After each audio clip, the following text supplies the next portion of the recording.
watu wengine mvua ikinyesha, mwingine anasema nitapita wapi kuna matope, lakini mwingine anasema walau vumbi limetulia. Inategemea umevaa miwani gani. Kuna watu wawili walichungulia nje usiku, mmoja akaona matope, mwingine akaona nyota. Umevaa miwani gani? Unaona nini? Muulize jirani yako, unaona nini? Kila mahali naweza nikaweka kwa alama za kufunga maneno, kila mahali ni paradiso au ni mahali pazuri. Inategemea umetazama nini. Mtazamo wako ni upi? Vaa miwani ya mtazamo chanya. Kuna kiziwi na bubu aliyekuwa kila mara anaenda kanisani kusali, na yeye ili kutoa ujumbe alikuwa anaandika kwenye ubao. Siku moja Mkristo mmoja akamuuliza, akasema, wewe kanisani uwezi kumwimbia Mungu, uwezi kumsifu, wewe ni bubu. Lakini alikuwa anamwandikia, na akasema, uwezi kusikia hata nyimbo, kwa nini unaenda kanisani? Akasema, nataka watu wajue niko upande wa nani. Mimi niko upande wa Mungu, niko upande wa Yesu Kristo mshindi. Huo ndio mtazamo chanya. Huo ndio unasema umevaa miwani gani. Umevaa miwani gani? Maji yakimwagika kwa nguvu za Yesu yanazoleka. Umevaa miwani gani? La kuvunda lina ubani. Lazaro alikuwa amekufa na kuoza, lakini alimfufua. Umevaa miwani gani? Maji yakimwagika yanazoleka. Na katika Biblia Petro alishamkana Yesu, lakini Yesu alipomtupia jicho Petro alilia machozi akatubu. Maji yakimwagika yanazoleka. Yesu Kristo alimwambia Petro, kabla jogoo hajawika utanikana mara 3. Petro akasema, sio mimi. Hiyo sio mimi. Akasema hapana, na jogoo akawika. Yesu Kristo akamtazama jicho. Alikuwa amemwambia, niliyokuambia yametimia Petro. Akamtazama jicho. Lilikuwa jicho la kumtransform, jicho la kumbadilisha. Akabadilika, akatubu, akalia machozi, na Yesu akamsamehe. Mfalme Daudi alitenda dhambi, akajitenga na Mungu, lakini baadaye alitubu, akaimba Zaburi ya 51, na akaanza kwenda mbali, akasema, nilitiwa mimba hatiani. Ina maana baba yake alikatia mimba kasichana kajirani.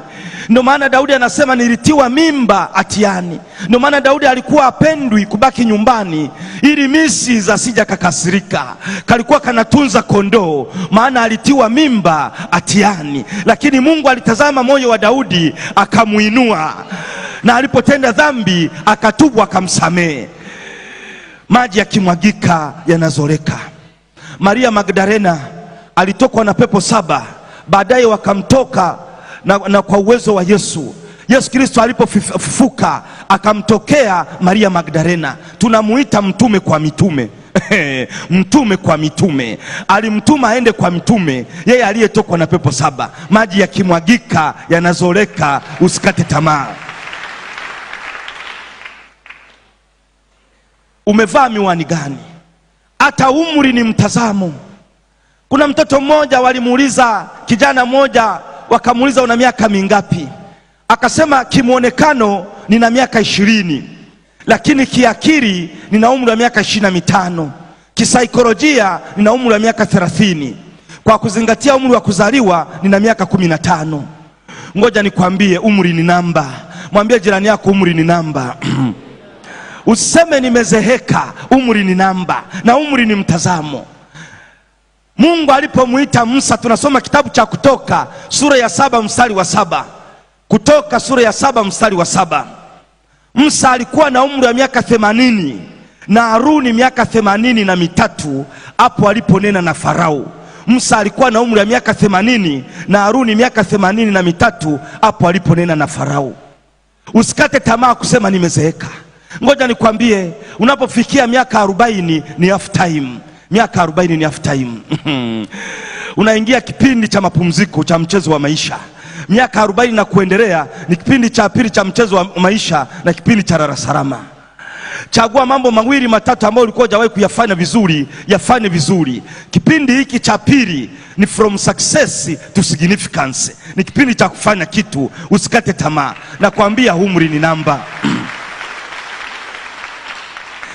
Kiongozi wetu wa kanisa Katoliki Papa Francis ameanza kazi ya upapa akiwa na miaka 77. Ndio maana katika Biblia ya Waebrania hakuna neno retirement. Usistaafu katika maisha. Unastaafu kazi, lakini endelea kuchapa kazi. Katika matatizo ione chanya, katika matatizo ione fursa. Katika matatizo ione chanya, katika matatizo ione fursa. Mwenye mtazamo hasi uona magumu katika kila fursa, na mwenye mtazamo chanya uona fursa katika kila magumu. Zaburi ya 41 mstari wa 5 hadi wa 9 inatuonesha hivyo.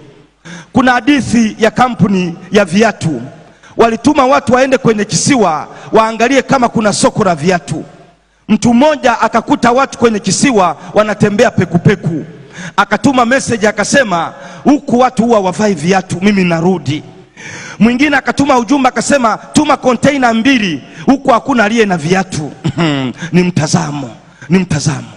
Katika matatizo ione fursa. Mwenye mtazamo hasi anafurahi katika matatizo ya wengine. Mtazamo chanya ni kuona mabaya yote yaliyotendeka duniani si wewe umeyatenda. Mwambie jirani yako, mabaya yote yaliyotendeka duniani si wewe umeyatenda. Ndio maana wanasema nyuki unyonya asali kutoka maua yenye uchungu sana. Usirahani giza, washa mshumaa, washa mshumaa. Watu wawili wanapotazama nje kupitia dirisha, mmoja anaona matope lakini mwingine anaona nyota. Ione fursa. Mwenye mtazamo chanya ucheka ili kusahau. Mwenye mtazamo hasi usahau kucheka. Kucheka ni tiba.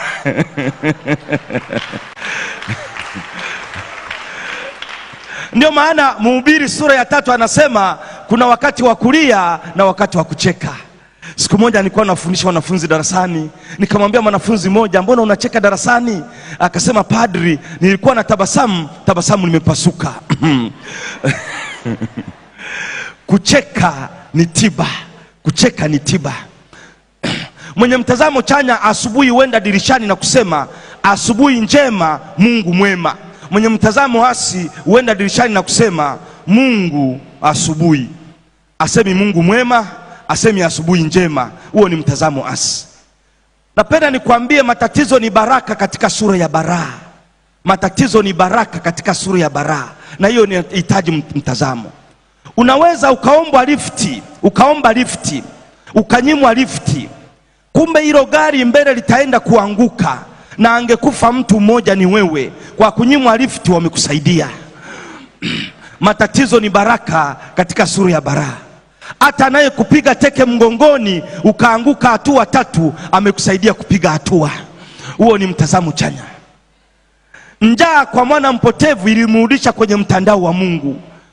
Unajua mwana mpotevu alitoka kwa baba yake. Alipiga hatua 7 za kutoka kwa baba yake. Ya kwanza ni self will. Kwa utashi wake kabisa aliamua akasema, baba nipe, baba nipe. Nipe cha kwangu, nataka niondoke hapa. Akafanya uamuzi, self will. Kilichofuata ni selfishness, ni uchoyo. Kilichofuata ni uchoyo. Nipe yangu mimi, uchoyo. Huyo mwana mpotevu, yangu nipe. Niliwahi kuona mtoto mmoja analia. Nikasema, mbona unalia? Akasema, padri, nimepoteza shilingi 200. Analia. Basi nikachukua shilingi 200 nikampatia, kazidi kuongeza kilio. Nikasema, mbona unalia sana? Nikasema, ningekuwa nimefikisha 400. Huo ni uchoyo. Sasa mwana mpotevu ilichofuata ni uchoyo, selfishness. Lakini cha 3 ni kwenda mbali. Biblia inatuambia akaenda mbali, separation. Akwenda mbali kilomita, alienda mbali na mtandao wa Mungu. Kilichofuata baada ya kwenda mbali ni spending. Akatapanya hovyo. Akatapanya hovyo. Kingine kilichofuata ni sensuality. Hisia zikamshinda. Mambo ya hisia yakamshinda. kilichojifuata ni kujipunguzia ardhi, self destruction. Lakini kilichofuata ni starvation, ikaja njaa. Ikaja njaa. Mungu alimtupia njaa ili aweze kubadilika. Alimtupia njaa matatizo ili aweze kungamua kwamba mambo si shwari. Na baada ya hiyo njaa akabadilika. Njaa kwa mwana mpotevu ilimrudisha kwenye mtandao wa Mungu. Matatizo ni baraka katika sura ya baraa. Njaa kwake ilikuwa ni baraa, lakini ilikuwa ni neema, ilikuwa ni baraka iliyomrudisha kwa Mwenyezi Mungu. Makofi kwa Mungu.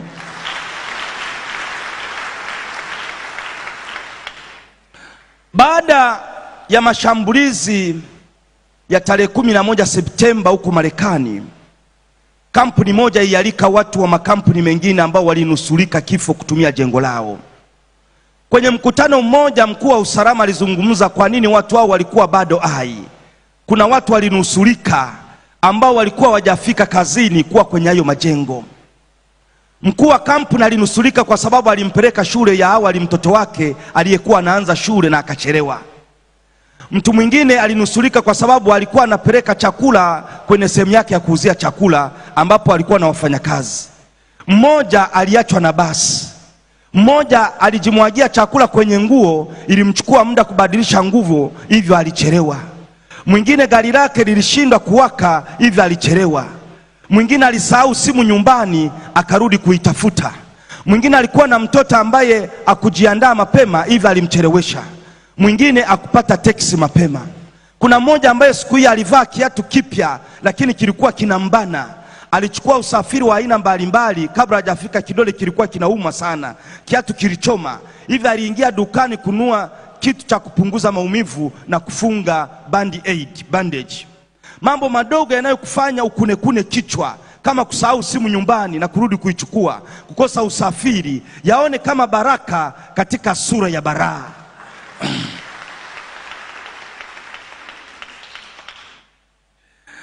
Hata kumshukuru Mungu ni mtazamo chanya. Tajiri alitazama nje kupita dirisha, aliona mtu akiokota vitu kwenye takataka. Akasema namshukuru Mungu kwamba mimi si maskini. Lakini maskini huyo aliona mtu aliyevaa mambo ya ajabu ajabu ni mweu. Akasema namshukuru Mungu mimi sio kichaa. Na yule kichaa akaona gari la wagonjwa linampeleka mgonjwa. Akasema Mwenyezi Mungu nakushukuru mimi sio mgonjwa namna hii. Huo ni kama mtazamo chanya katika maisha. Ndio maana tunamuona Ayubu anasema Bwana ametoa, jina lake lihimidiwe. Mungu wetu sio Mungu wa wafu, ni Mungu walio hai. Wafu hawamsifu Mwenyezi Mungu, sisi tuko hapa kumsifu. Sifa ni kwake.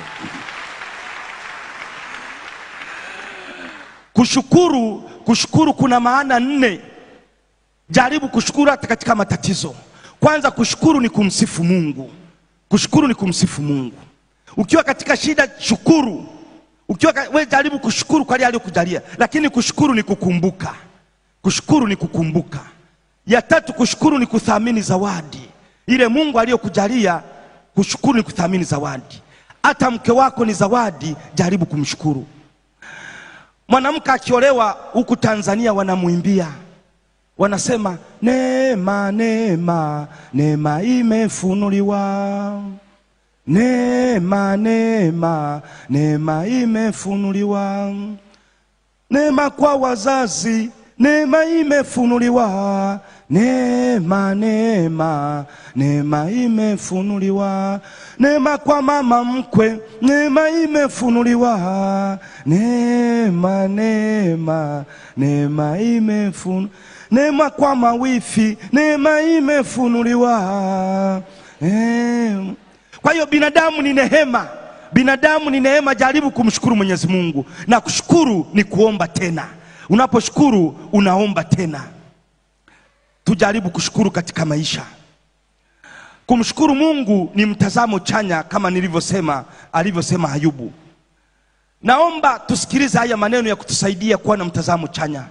Usililie ulichokipoteza, pigania ulichonacho. Usililie kilichokufa, pigania kinachozaliwa katika wewe. Usimlilie yule aliyekuacha, mpiganie yule aliyeko na wewe. Usiwalilie wale wanaokuchukia, wapiganie wale wanaokupenda. Usililie jana yako, pigania juhudi zako za sasa. Usililie mateso yako, pigania furaha yako. Kwa mambo yanayotokea tunajifunza kuwa hakuna jambo ambalo haliwezekani kutatuliwa. Endelea mbele tu. Lisilowezekana kwa Mungu linawezekana.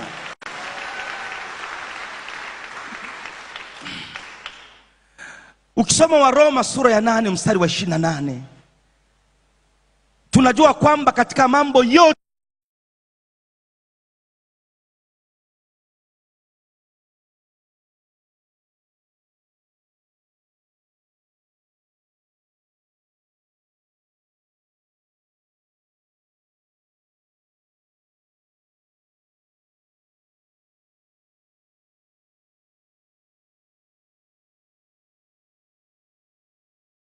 angalia mkono wa Mungu baada ya matatizo.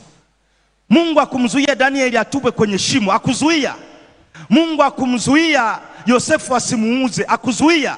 Lakini baada alipotokea tunauona mkono wa Mungu. Angalia lile linalotokea baada ya shida na mateso, Mungu anaingia, tunauona mkono wake.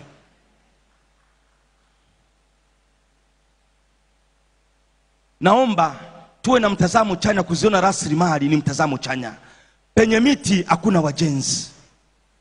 Wakati mwingine watu wengine wakiona miti hawaoni kitu kingine, lakini mwenye mtazamo chanya akiona miti anaona meza, akiona miti anaona mlango, akiona miti anaona kenki. Huo ndio mtazamo chanya. Lakini penye miti hakuna wajenzi. Mnakumbuka Bwana wetu Yesu Kristo alipofanya muujiza wa kulisha watu 5,000 wanaume wanaokula chakula? Mitume walisema hapa ni nyika tupu, hapa ni nyika tupu. Hawaoni rasilimali, hapa ni nyika tupu. Lakini palikuwa na mtoto na samaki 2 na mikate 5, wanasema hapa ni nyika tupu. Mimi nakwambia katika maisha popote ulipo sio nyika tupu, kuna rasilimali. Tazama uone, sio nyika tupu. Na Tanzania sio nyika tupu, tuna vya kututosha, sio nyika tupu. Tazama rasilimali. Kuna namna mbalimbali za kutazama mambo. Naona muda wetu umeisha. Kuna namna mbalimbali za kutazama mambo. Naomba nikwambie, kuna watu 2 walipitia mji ulikuwa unaitwa mji wa vioo. Palikuwepo na vioo vingi. Mmoja alipita amenuna, mwingine alipita ametabasamu. Baadaye wakaanza kutathmini, akasema mji umeuonaje? Huyu akasema nimeona watu wamenuna. Huyu akasema hapana, nimeona watu wametabasamu. Ngoja nikwambie, maisha ni kioo. Ukikichekea kinakuchekea, ukinuna kinakununia. Na huo ni mtazamo. Kuna namna mbalimbali za kutazama jambo moja. Kuna mtoto mmoja mwalimu aliuliza darasani, hivi nusu ya 8 ni ngapi? Mtoto mmoja aliinua mkono akasema, mwalimu ninajibu, nusu ya 8 ni 0. Wakamcheka. Mtoto mwingine akainua mkono akasema, mwalimu ninajibu, nusu ya 8 ni 3. Wakamcheka. Mwanafunzi mwingine akasema, mimi ninajibu lenyewe, nusu ya 8 ni 4. Wakampigia makofi. Yule aliyesema nusu ya 8 ni 0 akasema, mwalimu naomba nijitetee. Ukichukua umbo la 8 ukalikata katikati, una 0 mbili, 0 juu na nyingine 0 chini. Yule mwanafunzi mwingine akasema, na mimi mwalimu naomba nijitetee. Ukichukua 8 ukakata katikati kwenda wima, unakuwa na 3, inatazama 3 nyingine. Kwa hiyo nusu ni 3. Hiyo ni mitazamo. Naomba uwe na mtazamo chanya.